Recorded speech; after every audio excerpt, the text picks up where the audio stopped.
오늘은 담대함은 실패를 통해서 온다. 담대함은 실패를 통해서 온다라는 제목으로 하나님 말씀 증거하도록 하겠습니다. 오늘 사도행전 8장의 내용을 읽으면 전체적인 스토리가 실패 이야기 같이 보입니다. 그 앞부분에 보니까 스데반이 돌 맞아 죽었다, 순교했다 그런 장면이 나오고 어찌 보면은 허망한 죽음 아닙니까? 인간적으로 볼 때는 그런 내용이 나오고 또 핍박으로 인해서 다 도망쳤다, 다 흩어졌다 그런 얘기입니다. 또 사울은 교회를 잔멸했다 그러는데 영어 성경 보니까 destroy. 이거 헬라어 원뜻을 보니까 멧돼지가 포도밭을 짓밟았다. 그러니까 우리 한국식의 표현하면 쑥대밭 만들다 뭐 그런 겁니다. 교회가 쑥대밭이 돼버렸습니다. 다 박살을 내버렸어요. 그럼 끝나야 될 거 아니에요. 여러분이 성도들이 경험을 해보십시오. 우리 교회가 쑥대밭이 됐어. 뭐 우리 가정이 쑥대밭이 됐어. 내 인생이 쑥대밭이 됐어. 그럼 끝날 것 같이 보이죠. 그게 아니라는 게 오늘 사도행전 8장의 핵심입니다. 안 끝나요. 거기서 오히려 더 큰 부흥과 능력이 나타난다는 것입니다. 이게 성도의 삶이라는 거예요. 그래서 우리 해석이 중요한데 해석을 할 때 특별히 성공이냐 실패냐 이걸 쉽게 얘기를 해요.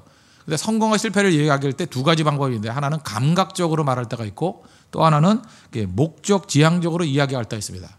우리 대부분은 별 생각 없이 사는 사람들은 뭐 아무리 똑똑한 사람도 일상생활을 다 목적 지향적으로 살지는 않잖아요. 그래서 생각 별로 안 하면 다 감각적으로 삽니다. 인간은 감각으로 살기 때문에. 그래서 내 느낌이 중요한 거예요. 뭐 느낌 아니까. 느낌이 뭐예요? 자기 중심이죠. 자기 중심적으로 느낌 아니까. 또 자기가 원하는 거 되면 좋고 안 되면 싫고. 배고플 때 먹을 거 있으면 좋고 먹을 거 있으면 신경이 내잖아요. 밥 줘 그러잖아요. 그 인간 아닙니까? 그런 걸로 삶 전체를 다 푼다는 것입니다. 그러니까 인간이 느낌으로 산다 그러면 감각적으로 산다 그러면 뭐가 성공이에요? 뭐 자기가 좋은 거, 무병, 장수, 뭐 진로가 열리고 뭐 갖고 싶은 거 갖고 그다음 편안하고 그런 겁니다. 이게 소위 말하는 배부른 돼지죠. 배부른 돼지가 제일 행복할 수 있다는 거죠. 감각적으로만 살면. 근데 우리는 벌써 듣는 순간에 이건 아니다라는 생각을 하잖아요. 그래서 누구나 감각적으로 살아가지고는 만족한 인생을 못 살고 또 감각적으로 살아가지고는 하나님의 뜻을 이루는 인간으로 살 수 없다는 것입니다. 그래서 나오는 건데 인간은 감각을 뛰어넘어야 된다는 거예요. 목적 지향적 인생, 목적 지향적으로 성공과 실패를 말할 수 있다는 것입니다. 그럼 목적 지향이 뭐예요? 내 사명과 부합되는가? 하나님의 뜻과 부합되는가? 그걸 가지고 판단해야 된다는 것입니다. 내가 당장은 고난같이 보이고 당장은 어려움같이 보이지만 이게 목적을 이루는 길이라 그러면 가치가 있는 거고 그렇죠. 하나님의 뜻이라 그러면 가치가 있는 거라는 것입니다. 그래서 이거는 보통 때는 못 느끼잖아요. 그래서 하나님의 뜻을 항상 점검해야 된다는 것입니다. 그래서 이렇게 말씀을 듣는 거잖아요. 또 우리가 생각하는 거 아니에요. 묵상하는 거고. 그럴 때만 비로소 우리가 가치 있는 인생을 살 수 있다는 것입니다. 그런 의미에서 우리 실패라고 말하는 감각적으로 말할 때 실패라고 느끼는 거예요. 근데 그 실패가 주는 유익이 있다는 것입니다. 실패가 주는 축복이 있다는 거예요. 그게 사도행전 8장의 내용이라는 것입니다. 우리 신앙생활 하다 보면 이렇게 실패 이야기 같은 넘어지는 이야기 같은 깨지는 이야기 같은 얘기들이 쭉 삶 속에 있잖아요. 근데 이걸 통해서 우리가 어떤 축복을 누리느냐 그게 믿음의 삶이죠. 오늘도 새벽에 나와서 기도하는 성도들 다 그렇게 느낄 것입니다. 내 삶이 다 풀린 건 아니다. 근데 무슨 유익이 있느냐. 첫 번째는 제일 중요한 거 세 가지 정도로 간단히 설명할게요. 첫 번째는 안주의식을 깨버린다는 것입니다. 안주의식을 깨버린다. 1절 보십시오. 그 하반절. 사울은 그가 죽임을 당함을 마땅히 여기니라. 그날에 예루살렘에 있는 교회에 큰 박해가 있어 사도 외에는 다 유대와 사마리아 모든 땅으로 흩어지니라. 우리가 평탄하면 우리가 성경에서 말하는 사망의 잠을 잡니다.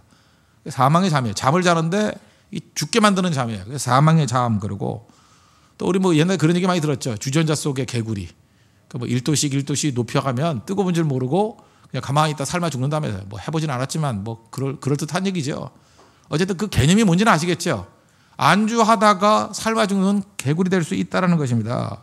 그래서 중요한 게 뭐예요? 깨어나는 거예요. awakening. 그래서 우리 서양 사람들은 그 awakening이라는 말을 되게 많이 쓰잖아요. 각성. 그래서 그냥 각성도 아니라 great awakening movement. 그렇게 얘기하잖아요. 그 이유가 무엇입니까? 각성하지 않으면 다 깨지더라는 거예요.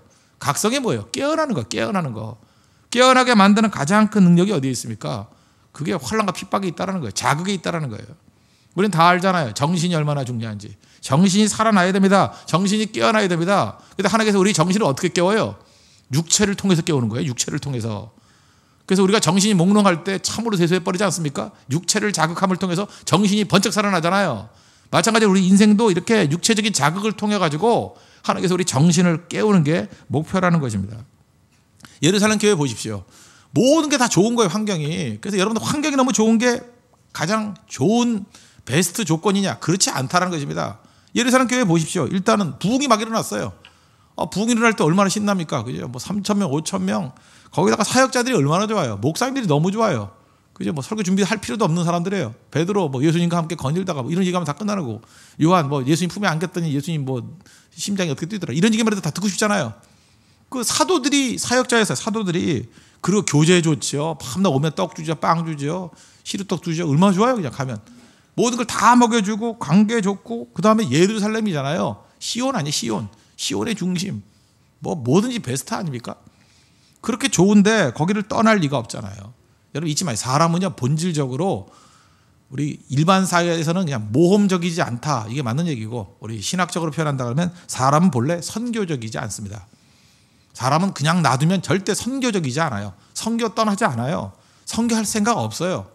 그래서 유럽의 국가들도 보면 국교라는 걸 하죠. 국교라는 게 뭐예요? 우리 민족만 잘 믿고 잘 살겠다는 거예요.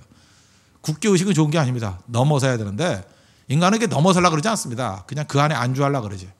그래서 시간이 지나면서 교회가 너무 좋아지면 위기예요. 참 우리 교제도 좋다. 우리 교회 너무 좋다. 너무 좋다. 그것 위기라고요. 약간은 불편함이 있어야 됩니다. 약간은 뭔가 서먹서먹하게 있어야 됩니다. 그래서 교회가 너무 친해가지고 자기들이 신한 것도 별로 좋은 거 아니에요. 그냥 빨리 천국 가야지. 저 화상을 보고 계속 살아야 되나. 이런 것도 나쁜 게 아니라니까요. 참고 의지하고 주님께 기도하고 나아가면서 더 큰 걸 사모하게 만드는 힘. 그게 교회가 돼야 된다는 것입니다. 그런데 그렇지 않잖아요. 예루살렘 교회는 너무 평탄하고 너무 행복했습니다. 그러니까 출동 준비가 안 돼 있죠. 그때 핍박이 왔습니다. 흩어지잖아요. 그런 의미에서 하나님께서 하나님 사용하시는 백성들을 보면요. 언제나 보면 그렇게 편안하게 안 만듭니다. 인물들은 편안한 데서 절대 안 나와요. 부잣집에서 평탄하게 잘생기고 공부 잘하고 유복하고 거기서 인물 안 나오더라고요. 이상해요. 꼭 지방 어디 들어도 못 본 도시에서 도시도 아니고 시골에서 그죠? 목포라 그러는데 목포가 아니에요. 목포에서 또 배 타고 3시간 가는 그런 데예요. 뭐 그런 데에서 인물이 나와요, 되게. 왜 그래요? 예선전을 치렀잖아요. 서울까지 올라오는데 벌써 몇 번의 예선을 치른 거예요. 목포 오는데 예선 1번. 그죠? 전라남도에서 예선 2번. 서울 올라와서 버티는데 예선 3번. 여기서 4번, 5번.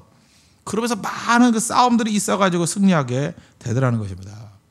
그러니까 그 하나님의 백성들 이런 핍박과 환란 속에서 그들이 배운 게 뭐예요? 안주가 다 깨지고 하나님이 가라 그러니까 가더라는 거 아니에요. 우리 창세기 12장에 아브라함을 부르실 때 핵심이 뭐였습니까? 하나님이 항상 일하는 거의 첫 번째가 뭐예요? 갈대우리에서 내 본토 친척 아비집 안주를 깨고 내가 지시할 땅으로 가라. 그거 아니에요? 안주 깨라. 지금 예루살렘 교회가 한번 혁신하게 된 계기가 뭐예요? 안주 깨는 거 아니에요? 다 흩어져 버리더라. 그래서 그 다음 스토리 빌립 집사가 지금 부흥이 잘 되는데 사마리아에서 큰 부흥이 일어나는데 다시 사막을 향해서 나아가라 해서 에디오피아 내시를 만나지 않습니까? 가랄 때 잘 움직이잖아요. 이게 왜 가능했어요? 한번 움직였던 사람이기 때문에. 핍박을 해서 움직였던 사람은 쉽게 움직입니다. 그러니까 하나님이 쓰시기 좋은 말이 돼야죠. 장기도 봤어요? 차 같은 사람들, 차나 포. 그냥 멀리 움직이는 것. 장기 몰라요? 움직이기 편해. 졸 되면 안 돼. 졸은 맨날 한 칸밖에 못 넘겨요. 이 쫄장부들. 요리 갔다 저리 갔다. 졸같이 살지 말고 차같이 살아야 돼. 포같이 살아야 돼요. 아시겠습니까? 널찍널찍하게 언제든 주님이 가라 그러면 가고 움직이려면 쉽게 움직일 수 있는 인생. 언제 그런 일이 벌어져요? 안주의식을 깨버렸을 때. 그래서 사도행전은 계속해서 행동, 액체 아니야, 액체. 행동이 가능하기 위해서 필요한 건 뭐예요? 안주하는 사람이 어떻게 행동을 합니까? 다 깨버려야죠. 그래서 우리 성도들, 우리 홍대세교회 성도들의 집에 가보면 항상 여행 가방이 하나씩 있어야 돼요. 그죠? 내일 간다 그러면 딱 준비하고 나가게. 오늘도 보세요. 대만 선교 준비한다 그랬더니 딱 준비하고 나오잖아요. 그죠? 언제든지 그냥 떠난다 그러면 가게 돼 있고 급하게 언제든지 사명지가 있다 그러면 갈 수 있는 그런 모습들. 그게 능력이라는 것입니다. 그래서 깨어있는 게 능력이에요. 항상 깨어있는 거. 항상 스탠바이 하는 거. 6월절 의식이 뭐예요? 옷 입고 자라는 거죠. 신발 신고 자라는 거죠. 무슨 얘기입니까? 왜 하나님께서 6월절 하나님 백성들 거듭난 백성들에 대한 그 6월절 의식에 옷 입고 자래요? 왜 신발 신고 자래요? 언제든지 떠날 준비하라는 거예요. 그게 하나님 백성의 모습이라는 것입니다. 오늘도 우리의 삶 가운데 왜 고난이 오고 왜 삶에 문제가 있느냐? 안주하는 것 깨라는 주님의 뜻이라는 것입니다. 그래서 여러분 가운데 이런 게 있어요. 조용히 살고 싶어. 그 마귀의 음성입니다. 그 조용히 살고 조용히 살 수도 없을 뿐더러 그거는 절대로 우리의 꿈이 아니라는 거예요. 언제 주님 명령하시면 주님이 원하시는 곳에 언제든지 갈 수 있는 그런 하나님의 신실한 종 되기를 바랍니다. 또 한 가지는 우리 실패같이 보이는 감각이 주는 그 유익이 뭐냐면 담대함을 준다는 거예요. 안주의식 깨버리고 그래서 그것이 연장성산에서 담대함을 준다는 것입니다. 우리 4절 보십시오. 그 흩어진 사람들이 두루 다니며 복음의 말씀을 전할세. 핍박받았는데 안 해야 될 거 아니에요. 다니면서 더 열심히 복음을 증거했다는 것입니다. 왜요? 고난이 임하면 사람이 이렇게 쭈그러들지 알죠. 그렇지 않아요. 오히려 더 담대함이 생긴다는 것입니다. 세상에서 제일 겁 많은 사람들이 뭐냐면 뭐 기득권 지키려는 사람이에요. 높은 곳에 있는 사람들. 이거 잃어버리기 힘들어서. 원래 잃을 게 없는 사람들이 제일 강한 거 아시죠? 제가 한번 경험을 해봤습니다. 저는 고린도전서 1장의 말씀을 좀 믿고 또 그다음에 교회 사명이 좀 약하고 이렇게 좀 떨어진 사람들을 많이 세워서 인물 만드는 거다 이런 생각을 했어요. 그래서 저는 주로 이게 사람들을 쓰거나 또 이렇게 제자들 키울 때도 보면은 소위 말하는 뭐 유학하고 명문대 나고 이런 사람들보다도 할 수 있으면 그냥 그 하위 5% 어디 갈 데 없는 사람들, 그냥 힘든 사람들 이런 사람들을 데려다가 많이 썼던 편입니다. 뭐 다 그런 건 아니지만 주로 그런 쪽이 많았다는 것입니다. 취지는 좋았죠. 취지는 좋았는데 자기 수준보다 훨씬 대우가 좋은 거예요. 자기 수준보다 훨씬 위치가 좋은 거예요. 그러다 보니까 저는 이제까지 못 느꼈거든요. 그냥 축복이라고 생각할 줄 알았는데 그것이 벅차니까 중요한 순간에 그걸 못 버려요. 못 버리니까 의리도 못 지키고 맨날 배신하고 정말 가서는 안 될 길 가고 그러다가 막판에 가서는 초라해지고 그래서 제가 깨달은 게 그거였어요. 아, 자기 수준보다 더 많은 것이 주어진 게 반드시 복은 아니구나. 중요한 게 뭐냐면 실력이거든요.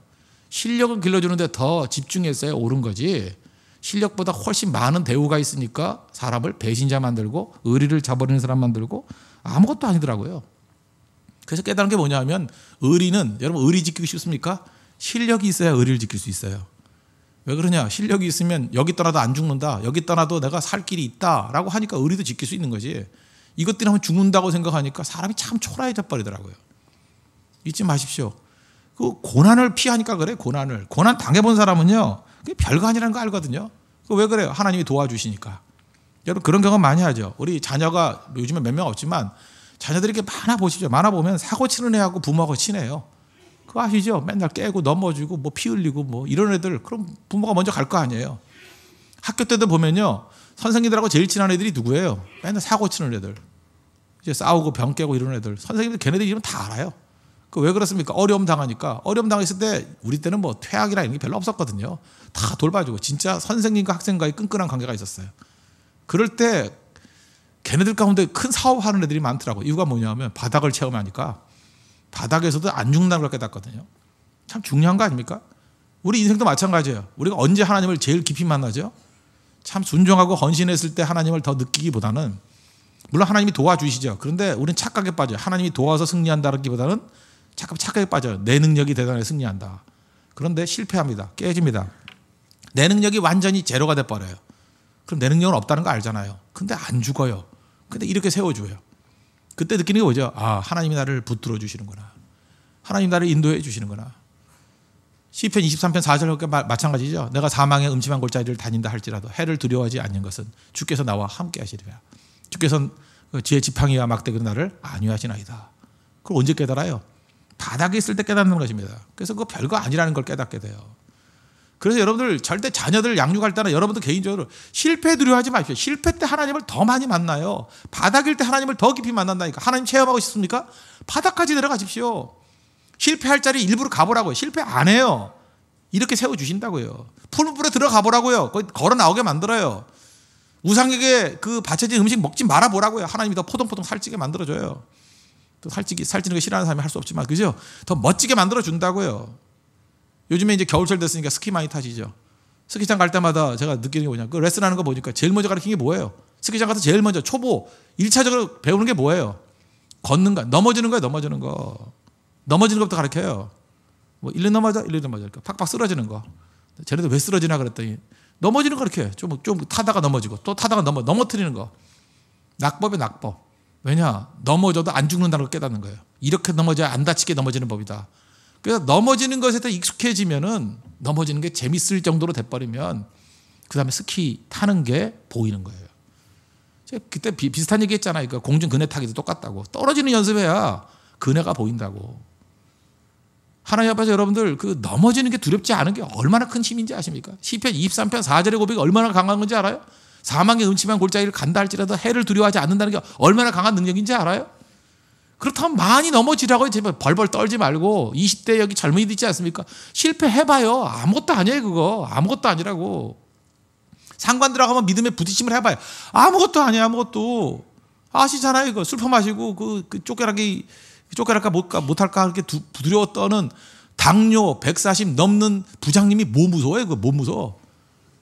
뭐 무섭냐고. 지도 살라고 맨날 약 먹으면서 그죠? 언제 쫓겨나나 그러고 고민에 쌓여있는 그런 부장님이 뭐 무섭냐고. 아무것도 아니에요. 그냥 조금만 승질나는 소리만 해도 혈압 170 올라가고. 뭐가 무서워요? 뭐가. 우리 하나님 믿고 의지하잖아요. 무서울 걸 무서워해야지. 세상이 무섭다는 얘기는 믿음이 없다는 얘기입니다. 본질이 뭔지 몰라서 그래. 바닥까지 내려가 봐요. 하나님께 도와주시면 일어설 수 있다는 것입니다. 그래서 우리 축구팀도 뭐 내년도가 월드컵 해야 하니까 강팀하고 싸우라고 그러잖아요. 강팀하고 싸워보면 별거 아니거든. 별거 아니에요. 뭐 강해봐야 지들이 뭐 어때. 바르셀로나가 뛰어야 돼. 레알 마드리드가 뛰어야 돼요. 맨유는 요즘에 CC에서 싸우고 싶지도 않아. 그죠? 부딪혀 보라고요. 아무것도 아니야. 아무것도. 그래서 깨닫는 거예요. 아, 하나님 나와 함께 하시면 능력이 있구나. 그래서 초대교회가요, 핍박을 통해서 강해진 거예요. 이유가 뭐냐면 바닥까지 내려가도 안 죽는다. 바닥에 내려가도 하나님 나를 도와주신다. 쓰러져도 일어설 수 있구나. 거기서 담대함이 나온다는 거예요. 여러분 삶에 있는 그런 고난과 실패와 난관들을 담대함을 없는 믿음을 딛고 일어서는 계기로 삼는 하나님의 거룩한 정도 되기를 바랍니다. 또 한 가지, 세 번째는 가치를 주죠. 우리에게. 가치가 무엇인지. 잃어봐야 가치를 알잖아요. 지금 좋은 공동체를 잃어봤습니다. 그러니까 좋은 교회 공동체가 뭔지에 대한 가치를 알잖아요. 목마름이 있잖아요. 목마름. 잃어봐야 목마름 있는 거 아시죠? 말씀도요. 말씀이 사라져봐야 말씀의 중요성을 알죠. 그래서 아모스서 8장 11절 보니까 뭐 거기 기갈이 있다면서요. 여호와의 말씀을 듣지 못한 기갈이라. 말씀도 사라져봐야 말씀의 기갈이라는 게 있는 거죠. 그렇죠. 지도자의 중요성도 사라져봐야 알죠. 맨체스터 유나이티드 거기 보세요. 옛날에 퍼거슨이라는 사람이 있을 때는 뭐 잘하더니만 똑같은 멤버 갖고 모에스라는 사람이 나오니까 뭐 지금 9등에서 10등으로 11위 떨어졌대. 10인가 9인가. 최근에 그냥 4게임 2무 2패. 그죠? 이상하죠. 그때 깨닫는 게 뭐예요? 많은 사람들 그 민중상 안에 사로잡힌 사람들 요즘에 그런 얘기 하더라고. 지도자가 중요하네. 아무나 해도 된다며. 아무나 해도 된다면서요. 그런 바보 같은 사람이 있어요. 그죠? 요즘에 유행하는 말 그런 또래 같은 사람이 있어요. 그런 또래 같은 사람이. 없죠. 그건 말도 안 되는 소리라고. 말도 안 되는 소리. 그러니까 하나님 앞에서 제일 중요한 게 뭐예요? 중요한 가치를 깨닫게 된다는 것입니다. 실직 해보셨습니까? 직장 없어 보면요. 일할 수 있는 복이 얼마나 큰 것인가 깨달아요. 출근할 수 있는 것이 얼마나 정도. 월요병이 없는 사람도 있어요. 월요병이 좀 생기고 싶은 사람도. 그러니까 일의 가치를 모르는 거죠. 건강. 참 묘해요. 제가 요즘에 여러분들 헌금하면 그 봉투 놓고 기도하는 거 아시죠? 이게 건강 감사한 거를 기도를 쭉 보면은 내가 봐도 진짜 건강한 사람이에요. 얼굴 봐도 건강하고, 그죠? 기름이 잘 자르고, 죽어도 건강 감사하는 거 안 내. 그런데 그 골골하고 쓰러져다 깨지고 뭐 마비됐다 일어서신 분들, 그런 분들이 건강 감사해요. 하나님 걷게 하신 거 감사합니다. 이러니 하나님께서 다 깨놓는 거 아니에요? 다 아프게 만드는 거 아니에요? 깨달으라고. 그렇잖아요. 우리의 삶 가운데 건강이 깨졌을 때 건강의 가치를 제일 크게 느끼듯이 우리의 모든 실패나 어려움들은 가치를 느끼게 만들어요. 가치를. 예배가 없어져 봐야 예배의 가치를 알고요. 가정이 흔들흔들 해봐야 가정의 가치를 알고요. 말씀이 사라져 봐야 말씀의 가치가 무엇인지 알게 된다는 것입니다. 그게 가치예요. 왜 하나님께서 우리에게 고난을 주시는지 아십니까? 우리 삶 가운데 제일 중요한 게 목마름이거든요. 또는 배고픔. 배고픔이 있어야 돼요. 옛날에 우리나라에서 권투 선수들이 그 세계 챔피언들이 참 많았어요. 근데 요즘엔 별로 없어요. 이유가 뭐냐? 옛날에 그런 말 들어봤습니까? 헝그리 정신이라고. 배고플 때 힘이 나와요. 우리 뭐 월드컵 벌써 11년 전 얘기죠. 그때 히딩크 감독이 얘기했던 게 I'm hungry. 유명했잖아요. 그죠? 4강까지 갔는데 배고프대요. 그분 너무 드셔가지고 배가 너무 많이 나왔다. 그죠? 배고프대 계속. 능력이에요. 배고프게 만드는 게 능력이라고. 하나님께서도 히딩크만 못하겠습니까? 우리 성도들 한 사람 한 사람 하여금 성령이 기름 부어주시고 은혜를 주신다 그러면 묘한 게 생겨요. 목마름이 생기고요. 배고픔이 생겨요. 이건 어떻게 형용할 수가 없는 거예요. 복음 증거에 대한 목마름이 생기고요. 하나님 앞에 쓰임 받고자 하는 배고픔이 생겨요. 말씀에 대한 배고픔이 생기고요. 그래서 앉아가지고 어떤 사람은 계속 성경만 읽는 거예요. 그냥 배고픔이 생겨가지고. 왜? 그 가치를 깨닫게 됐기 때문에. 언제 알아요? 고난 속에 깨닫게 된다는 것입니다. 그런 의미에서 지금 우리 사도행전 8장에 나오는 이런 모든 가치들, 여기서 지금 환난과 핍박, 잔멸하는 일이 꽝 터지고 난 다음에 이제 8장부터 본격적으로 퍼져나가는 일들이 막 벌어지거든요. 이런 모든 일들이 어떻게 된 건지 아느냐. 그죠? 이런 고난과 환난을 통해서 하나님께서는 제일 먼저 가르친 게 뭐냐면 안주해서는 하나님의 뜻 이루지 못한다는 거예요. 그래서 안주를 깨고 Great Awakening, 우리를 하여금 대각성하게 만드는 것은 복이라는 거예요. 복. 그 복을 깨달아야 되고 그 다음에 깨어나고 난 다음에 끝나는 게 아니라 부딪혀보고 바닥까지 들어가 봤더니 별거 아니더라는 거예요. 스키 탈 때 넘어져 봤더니 별거 아니라는 거예요. 거기서 우리는 깨닫는 게 뭐예요? 강하고 담대함을 깨닫게 된 것이고 그 다음에 안주 깨고 강하고 담대하면 뭐 할 거예요? 밸류 의식이 있어요. 밸류 의식이. 밸류라는 게 가치, 목표 아니에요? 목표? 세상에서 무엇이 가치 있는지를 하나님께서 다 깨닫게 만들어서 우리는 어떻게 살아요? 목마름으로 살고 배고픔으로 산다는 거예요. 의에 줄이고 목마른 자는 복이 있나니. 그런 사람이 된다는 거예요. 다시 묻겠습니다. 여러분들 무엇에 대해서 목마르십니까? 세일도 끝났죠. 세일에 목마르십니까? 캐나다 구스에 목마르십니까? 뭐에 목마르십니까? 그 사람이 목마른 게 그 사람 수준이에요. 의에 줄이고 목마른 자, 하나님의 뜻에 목마른 자가 되는 그런 축복과 은혜가 넘쳐나길 바랍니다. 그 목마름이 있어야 기도가 나오고 그 목마름이 있어야 헌신이 나온다는 거예요. 오늘도 그 기도가 있길 바랍니다. 오늘 기도할 때 우리 진로를 놓고 또 취업을 놓고 또 미래 2014년을 놓고 기도할 것입니다. 안수 기도할 텐데 먼저 하나님 앞에 기도하십시오. 이런 목마름을 주십시오. 이런 배고픔을 주십시오. 그리고 채워주십시오. 그리고 이 안주에 머무른 거죠. 안주를 깨버리고 담대함 가지고 하나님이 주신 참된 가치를 향해서 나아가 열매 거둔 인생 되기를 원합니다. 그게 성도의 삶입니다. 그런 승리를 맛볼 수 있는 믿음의 종 되기를 축원합니다. 기도하겠습니다. 이 시간 다 같이 하나님 앞에 간구하겠습니다.